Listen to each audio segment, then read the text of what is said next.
There is a knowing inside you that does not flinch. It does not ask for permission. It does not speak in language. It does not care for logic or proof or explanation. It waits like fire beneath frozen soil, like a king exiled from his own kingdom. You can numb it. You can run from it.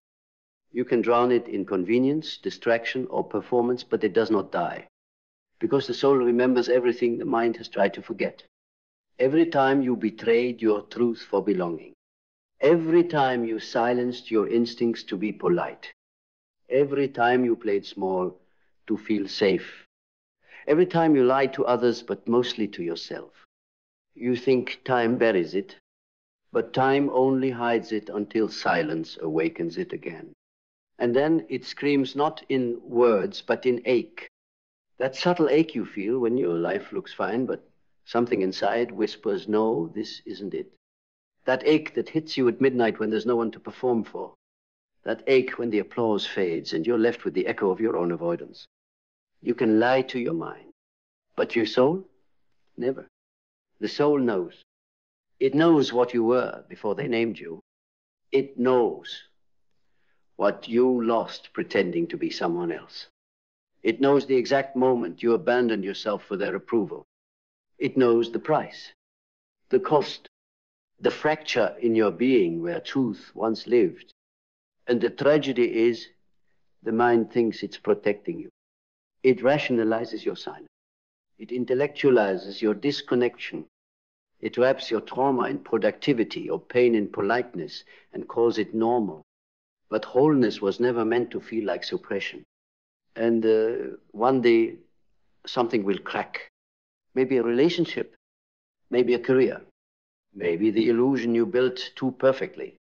And in that moment, the soul will rise. Not gently, not politely, but like a wildfire reclaiming a forest that forgot it once belonged to the earth. This is not a breakdown. This is a return. Syphoria. That sacred, terrifying space where the soul breaks through the psychological veil and demands to be felt. It's not depression. It's not madness. It's awakening. Your soul is not trying to destroy you. It's trying to free you from the cage of survival you were told was success. And to be free, you must face what the mind buried. The unprocessed grief, the inherited beliefs, the unresolved rage, the voice you silenced just to be accepted. You think becoming powerful means becoming more impressive. But true power comes from becoming more honest. Because when the mind and soul stop warring, you become something this world rarely sees whole. Not perfect, not polished, but integrated. And integrated people are dangerous. They cannot be manipulated with shame. They cannot be distracted by noise. They cannot be controlled by scarcity. They know who they are and they remember who they were before the world interfered. Mindset is not about motivation. It is about liberation. Liberating yourself from the thoughts that were never yours to begin with. Think about it. When did you decide who you are? Did you decide you're not enough? Did you decide that success means exhaustion? Did you decide that love must be earned? Or were you programmed to believe these things so young, so repeatedly, that now your mind thinks it's truth? Jung said, until you make the unconscious conscious, it will rule your life, and you will call it fate. So ask yourself, who installed the voice that shames you? Who taught you to apologize for existing? Who convinced you that suffering is noble, that silence is strength, that joy is dangerous? That is not your mind speaking. That is your conditioning. And it will rule you until you break the trance. Belief is not thinking something is true. Belief is building a life around it. Every choice you make is proof of what you believe, not what you say, not what you affirm, but what you embody. If you believe you are worthy, your boundaries prove it. If you believe you are powerful, your posture proves it. If you believe you are enough, your silence proves it, because you no longer need to convince. So stop reciting beliefs that your life doesn't reflect. Stop performing worth and start becoming it. Because belief is not a mantra, it is a mirror, and it will show you everything you still fear to face. Let that sting. Let it burn off the delusion, because only then can you rebuild from something true. Clarity is violent. It cuts, it slices through illusion, through comfort, through the stories you clung to for safety. It shows you who's really for you. It shows you what no longer fits. It shows you that most of what you thought was you was just adaptation. You adapted to survive. You adapted to be loved. You adapted to not be abandoned. You adapted to make others comfortable. But the soul doesn't want you to adapt. It wants you to remember. And memory, soul memory, comes at a cost. You will lose people. You will lose plans. You will lose the version of you who made their survival your responsibility. But in losing all that, you find you. And clarity becomes the blade that carves your life into alignment. Not ease, not approval, alignment. And aligned people don't beg for direction. They move like they remember where they came from. Vision is not a dream. It is a summons, a call from the future to the present, whispering through the cracks of your conditioned mind, demanding you to remember what you came here to build before the world convinced you to forget. You do not create vision. You uncover it.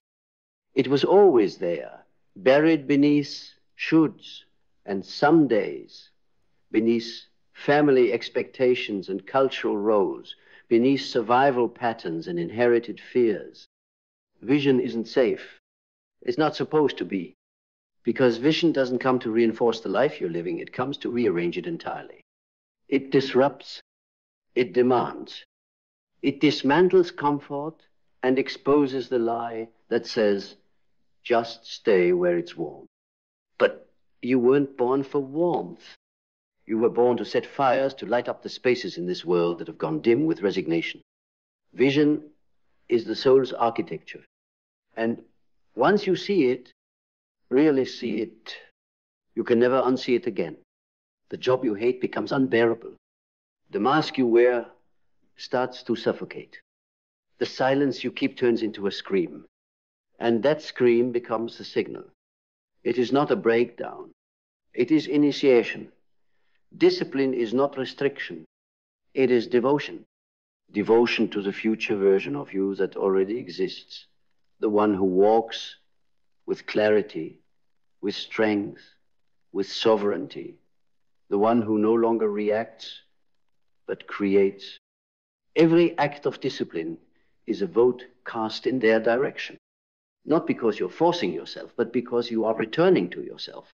The undisciplined mind is a slave to chaos, but the disciplined soul becomes a sovereign architect of reality. You wake when no one is watching. You study while others scroll. You train when motivation is gone. You say no when it would be easier to say yes. And you do it not because it feels good, but because it is who you are now. That's the shift no one tells you about. The real transformation isn't when you do the hard thing once. It's when the hard thing becomes your baseline. When the standard rises, and you rise with it. When the identity hardens, and your actions become inevitable.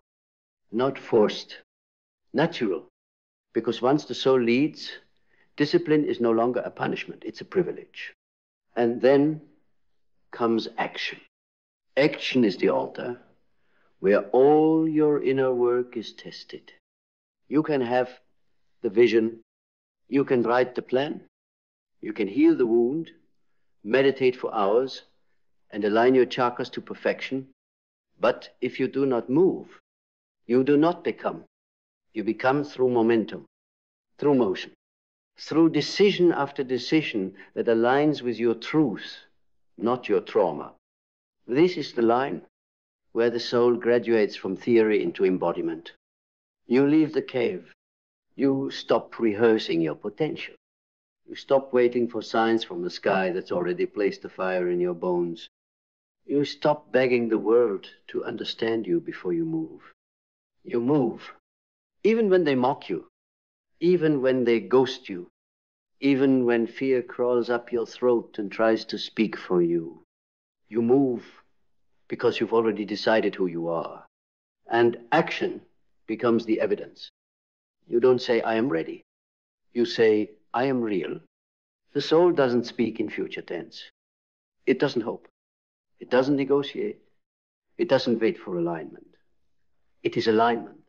And once the mind surrenders, the noise fades, the conditioning cracks, you begin to hear it again. Not through words, but through knowing, through instinct, through resonance, through the kind of clarity that needs no explanation and leaves no doubt. You look in the mirror and you don't see someone becoming, you see someone returning. Returning to a self that was always whole. Returning to a fire that was never extinguished. Returning to a path that always existed beneath a detour. This is not a rise. This is a homecoming. And home is not a place. It's a state of soul recognition. The place where your steps make sense, even when they don't look right to the world. The place where your silence speaks louder than performance ever could. The place where you are no longer afraid of being misunderstood because you understand yourself. Resilience is not endurance. It is not gritting your teeth and surviving another round of pain. It is not smiling through your own suppression. It is not calling it strength when what you really mean is disconnection. Resilience is remembrance.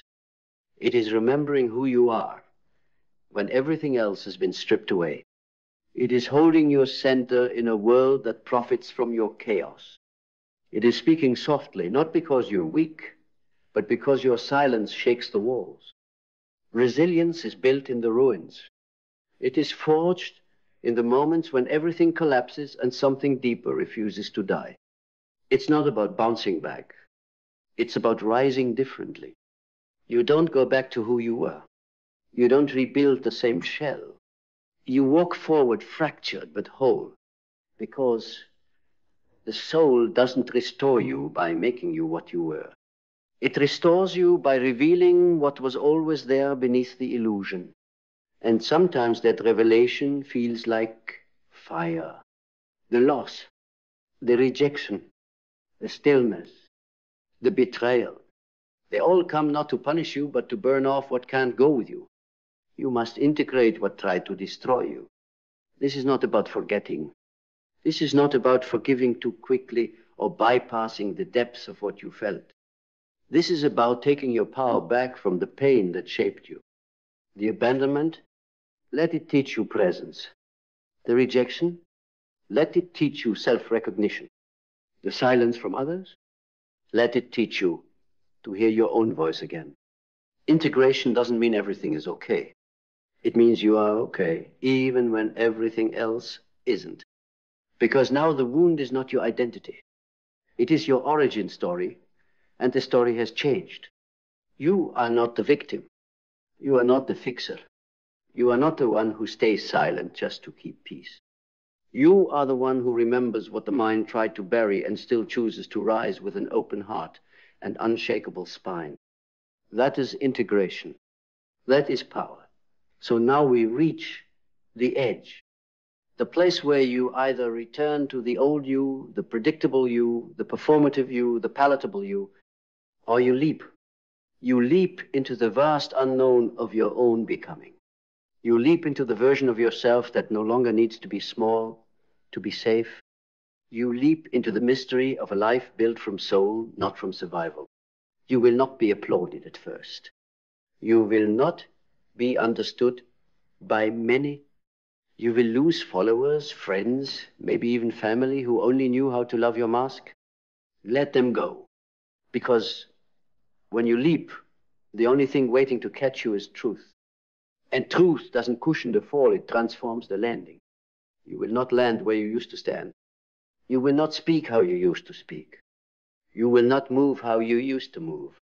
Because the soul that remembers what the mind forgot, has taken the throne again, and now you do not walk into rooms to be seen. You walk in knowing you see everything. You do not reach for love. You radiate it. You do not ask for permission. You move with conviction, because finally, you are not operating from your past. You are not chasing your future. You are living from the eternal knowing that pulses beneath it all. I was never lost. I was only silent. And now, I remember, you don't feel empty because something is wrong with you. You feel empty because you've been full of things that were never yours. Full of noise, full of guilt, full of the opinions of people who never even asked how you really feel. You've been carrying the weight of expectations disguised as love. You've been walking through your life wearing masks, smiling, performing, achieving, all while slowly forgetting the shape of your soul. And one day, it hits you in the middle of the night, in the silence, after the scroll ends, in the quiet of an accomplishment that didn't bring peace. That ache, that void, that deep gnawing whisper that says, this isn't it. And it terrifies you because you've done everything they told you would make you whole. You followed the map, you checked the boxes. You became what they said was successful, but you still feel like something's missing. And it's not a thing. It's you. This is the truth about why you feel empty. You've abandoned yourself again and again and again for acceptance, for peacekeeping, for performance, for survival. You betrayed your gut for harmony. You silenced your voice to avoid conflict. You minimized your desires to keep their love. And every time you did that, you disappeared a little more. They didn't need to break you. You broke yourself, trying to fit into lives that could never hold the weight of your truth. So now, you walk around with a smile that's been negotiated, laughter that's been edited, purpose that's been postponed, and the cost is you, not your job, not your relationship, not your social status. You, the real you, the ancient you, the wild, radiant, unfiltered you, the one you were before the world taught you to shrink. You feel empty, not because you have nothing, but because you've traded your everything for approval. You were taught to chase things, not truths. You were trained to chase status, not self. You were groomed to wear pride like armor and call that power. But it wasn't power. It was protection. Protection from your own reflection. Because the moment you stop running, the moment you look in the mirror without the mask, you'll see her. You'll see him. The one who's been waiting for you to return. That's where the emptiness ends. Not when you get more, but when you release more. Release the lies. Release the projections. Release the belief that worth must be earned through suffering. Because you were never supposed to perform for love. You were supposed to be loved. Syphoria is a name for this. This sacred disorientation, when the self begins to rise from the ashes of a lifetime of pretending. The euphoria of psychological rebirth, not through conquest, but through reclamation. You don't need to create a new self. You need to return to the real one. But to do that, you must step into the fire. You must let the illusion burn. Burn the story that says you're only as valuable as your productivity. Burn the narrative that calls your silence weakness. Burn the script they gave you and write your own in blood, in truth, in clarity, because clarity is the cure for emotional starvation. And clarity only comes when you are ready to let the old gods die, the god of performance, the god of people-pleasing, the god of perfection, they are false idols, and they will never fill you. They will drain you until your soul forgets its own name. So speak it. Say it. Whisper it in the dark if you must. Call yourself home, because you are not lost. You are buried. And now it's time to rise. The first thing to rebuild is your mindset. Not with positivity, not with slogans, with truth. You are not behind. You are not late. You are not broken. You are exactly where the unraveling was meant to begin. Because the unraveling is sacred. You cannot become real until everything fake has fallen apart. You cannot feel full until everything hollow has been emptied. This is where power begins. Not when you add more, but when you stop lying to yourself. Stop lying about how okay you are. Stop lying about who you've become just to be liked. Stop lying about the dream you buried because someone else called it too much. It's not too much. It's you. And you were never meant to be a half version of yourself. You were meant to be so whole, so powerful, so aligned, that even your silence speaks louder than the noise of the world. But to become that, you must confront your beliefs. The quiet ones, the buried ones, the ones you don't say out loud, but that run your entire life. The belief that you are not enough. The belief that joy must be earned. The belief that peace is for other people. Those are not truths. They are traumas with scripts inherited, reinforced, and repeated until today. Because today, you stop auditioning for your own worth. Today you say, I'm done handing the pen of my identity to people who never even read my soul. And when that shift happens, even just a crack, light gets in. And once the light gets in, everything starts changing. Your posture, your voice, your boundaries, your desires. You stop chasing love. You become it. You stop seeking freedom. You remember you always had it. You stop hoping to feel full, because the fullness comes from within, not from others, not from applause, not from security, from truth, from finally being yourself without flinching. Good. Because now you're standing on the edge of something irreversible. You've named a lie. You've called yourself home. And in that moment, when all the pretending falls away, clarity emerges like a storm breaking through fog. But don't mistake clarity for comfort. Clarity cuts. It severs what no longer serves. It silences what once distracted. It strips away what you thought you needed to survive and shows you what you actually need to live. Clarity isn't calm at first. It's chaos. Because now you see the relationship that was built on fear, the job that numbs instead of builds, the goals that were never yours to begin with. Clarity exposes the prison you called purpose, and the truth you tried to outrun in the name of peacekeeping. But don't run. Not this time. You've been asleep too long to turn back now. Let it burn. Let it all fall if it must. Because anything built on your silence was never stable to begin with. This is not destruction. This is liberation. When the smoke clears, you'll find something else rising from the ashes. Vision. Not the vague fantasy of what life could be someday, but the precise direction of what you were born to do. Vision is when the soul remembers. When it says, I did not come here to repeat. I came here to rebuild.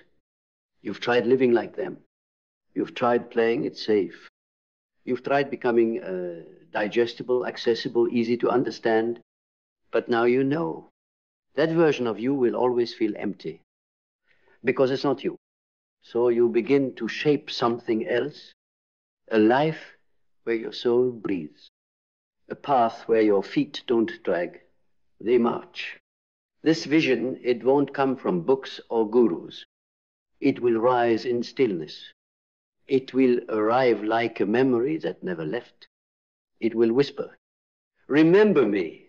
I am the life you locked away when they told you to be smaller. Let it out. Let it stretch. Let it terrify you. If your vision doesn't scare the parts of you that once settled, it's not big enough. If it doesn't offend your old identity, you haven't shed enough layers yet. You are not here to build a life that makes sense to others. You are here to build a life that revives you every time you wake up. And now we talk about the backbone of all of it. Purpose.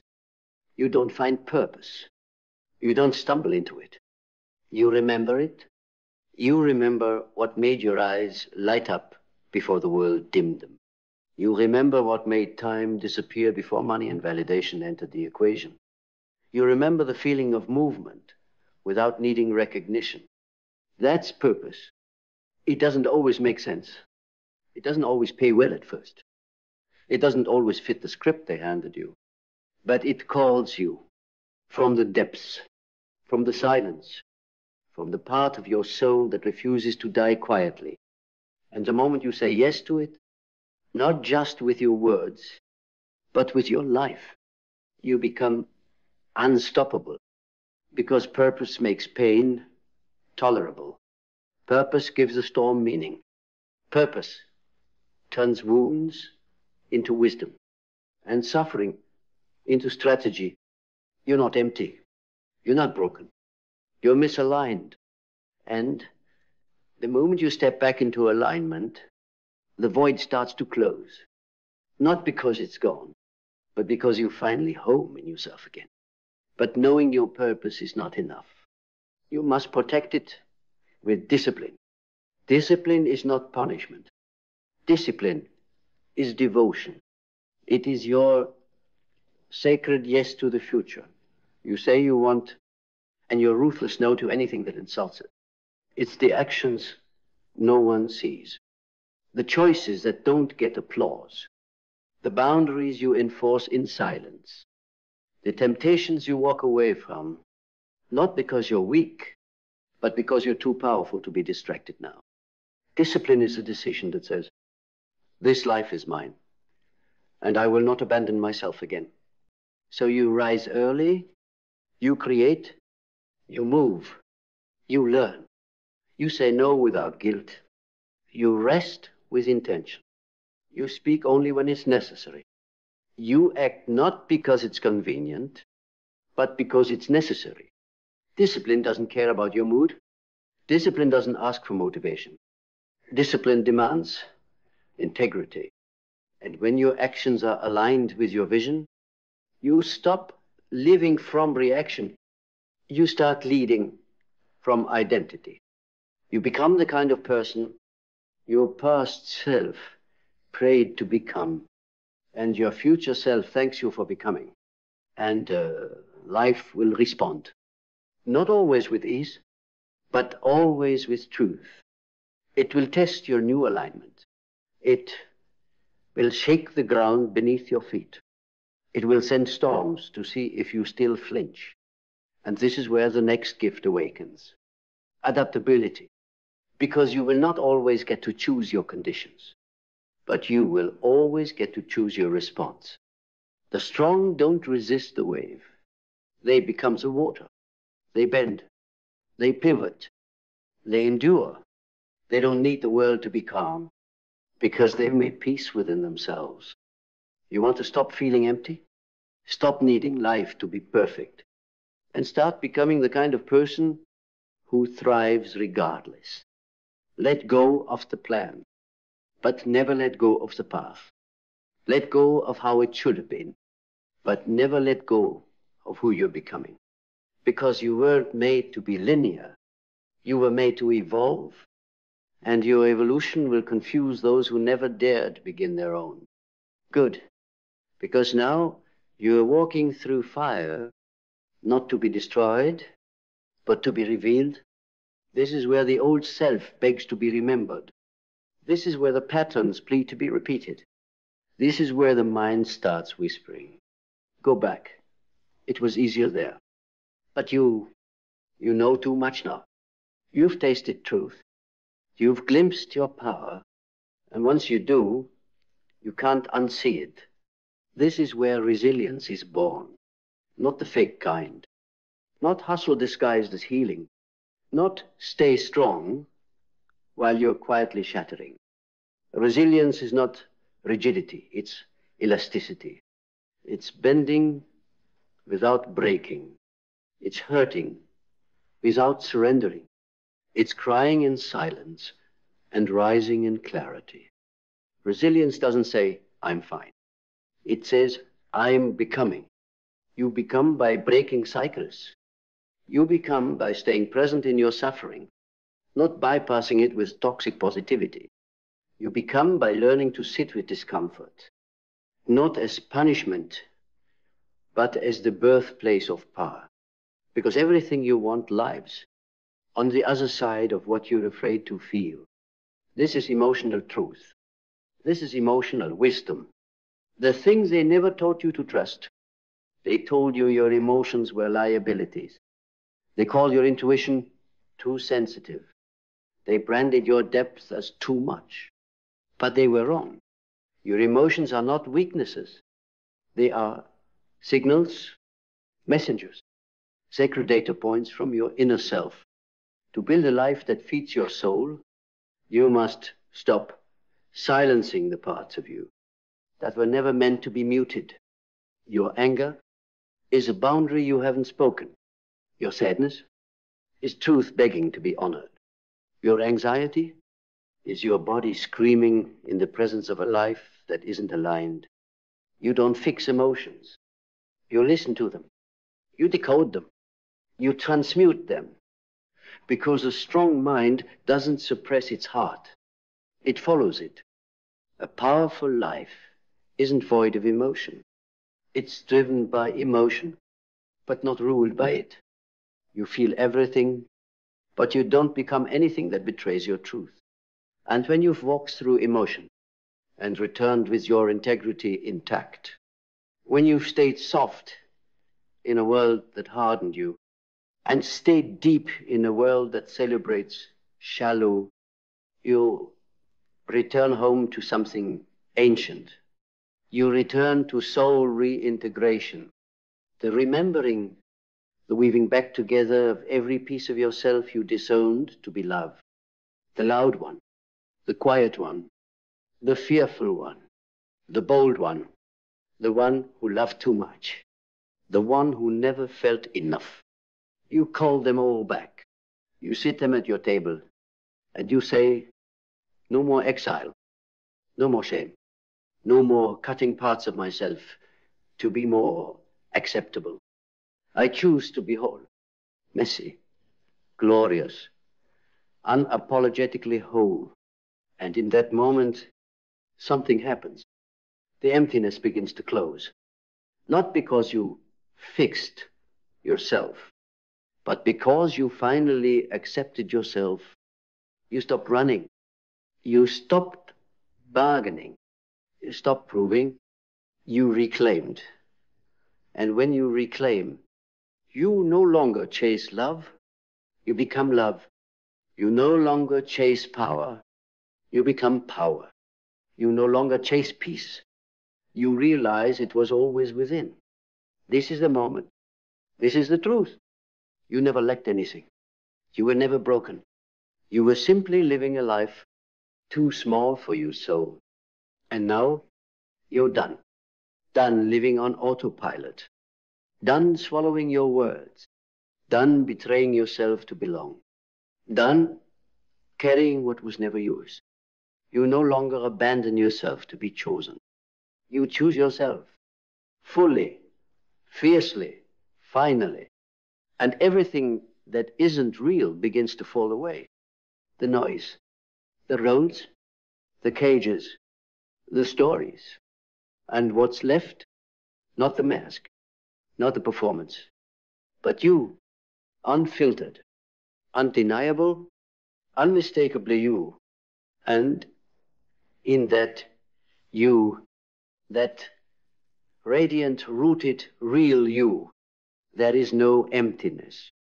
There is only space. Space for meaning. Space for peace. Space for truth. Space for sacred solitude. Space for a life that matches your soul. You were never too much. You were never not enough. You were just waiting for this moment. The moment you remembered, you are not empty. You are vast. You are wild. You are alive. And you are free.